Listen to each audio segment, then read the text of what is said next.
Back in Calgary, 1-1 the score after one. It's August, but it feels like hockey, and the season really begins now and won't stop until we reach next spring. Here's Hockey Canada President Tom Renney. And Tom, you've been 1 year on the job here.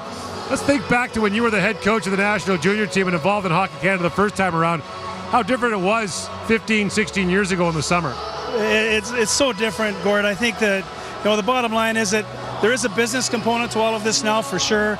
But at the same time, there's a massive number of players that are involved, scouts and infrastructure that really leaves no stone unturned.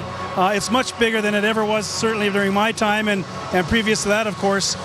You know what? And we hope that at the end of the day, the results bear fruit. 194 players are here between the under-20s, the under-18s, and the under-17s. What's the theory behind that?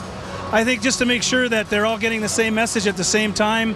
One group will always inspire the other group. And you know what? It's cyclical. I think the under-17 kids inspire the under-20 kids. They were there once too. And the bottom line is that we want to make sure that it's the program of excellence for everyone. And it's not just about the players either. It's about staffs. It's about the interaction that goes along with all of that, Gord, and the ability to be better. When you were named as the president of Hockey Canada a year ago, almost a year to the day, you talked about development and the importance of emphasizing development. What steps have been taken in the last 12 months? Well, we've added three new directors to our development staff, for example, that will bring a real good, I think, delivery component of the game to our grassroots, to the branches, to the minor hockey associations directly. We've also done the same thing within our women's program. We've identified real good young women in leadership positions, if you will, that will help us grow the game from that point of view as well. And then really, you can never overlook high performance, because that also feeds, the urge to play in the first place. And so we always hope that it's cyclical. It's something that always sort of comes around to why we go to the rink in the first place.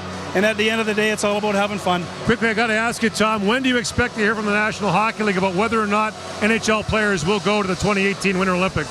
It's a good question, Gord. I don't think we'll hear anything before the conclusion of the World Cup, to be honest with you. I think that's their primary focus, as it should be. Beyond that, who knows? It's a bit of a moving target, but I think one that Hockey Canada and the other federations are used to. All right, Tom, thanks very much for talking to us and for visiting. Tough to not be behind the bench, but, it's not bad when you coach millions of hockey players in just 20. All good, Gordy. Thanks a lot. All right, thanks.